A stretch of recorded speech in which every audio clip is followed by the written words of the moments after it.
You cannot steal from Filipino people and expect to hide or fly away on your private jets.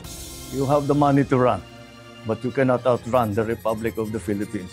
Hindi matatakbuhan ni dating ako Bicol Party List Representative Saldico ang pananagutan nito sa Pilipinas. Ito ang binigyan diin ni Pangulong Ferdinand Marcos Jr. sa kanyang panibagong ulat ukol sa flood control projects anomaly. Ayon kay Pangulong Marcos Jr., inatasan na niya ang mga kinaukulang ahensya ng pamahalaan para tiyaking hindi magagamit ang air assets ni Ko, kasunod na rin ng freeze order. Ang air assets ni Ko ay pinaniniwalaang nasa Singapore at Malaysia. Ngayong araw, inutasan ko ang DOTR at saka yung CAAP na makipag-ugnayan sa mga kaibigan natin sa Malaysia at saka sa Singapore. Dahil ang mga pag-aari na helicopter at saka aeroplano ay mukhang doon tinatago ni Saldico. At nakarehistro po ito sa kanyang kumpanya na tinatawag ng Misbis Aviation and Development Corporation. Gate ng Pangulo, dahil sa freeze order, wala na dapat ito sa disposisyon ni Ko. Ngunit nagkaroon na ng freeze order ang AMLAC, kaya lahat ng galaw at disposisyon ng mga aircraft na ito ay lalong-lalo na ngayon ay ipinagbabawal.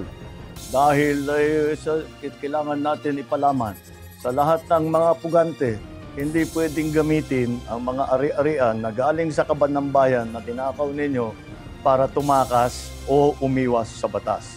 Kaugnay nito, may mensahe si Pangulong Marcos sa mga personalidad na sangkot sa anomalya na patuloy na nagtatago. Kaya kayo mga pugante, umuwi na kayo.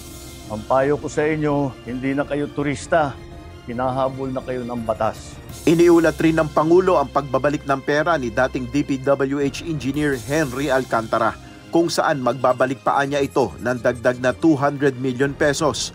At isa pang development po, ngayong araw din kinonfirma ng DOJ na si Henry Alcantara ay nagbalik na ng 110 million sa gobyerno at sa loob ng 2 linggo ay magbabalik pa ng 200 milyon. This government intends to bring back every peso, every asset, every person responsible and return it to the Filipino people. Samantala, binigyan din naman ng Malacanang na may basihan ng Pangulo sa kanyang sinabi na nagtangkang i-blackmail siya ng kampo ni Ko, kung saan kapalit ng hindi pagkansela ng pasaporte ay hindi na maglalabas pa ng video ang dating mambabatas. The President has his basis when he said those statements. But as of now, I cannot make further discussion further than what the President said. Ito ang pahayag ng palasyo matapos sabihin ng legal counsel ni Ko na si Attorney Roy Rondain na hindi siya nakipagnegosasyon sa administrasyon. Kaugnay naman ng pagdawit ni Ko kay First Lady Lisa Marcos sa agriculture smuggling, ayon kay Palace Press Officer Jose Claire Castro, hindi na ito papatulan pa ng unang ginang. Kilala po natin ang First Lady kung paano mag-react sa mga ganitong negatibo na mga balita, mga kwentong walang basihan.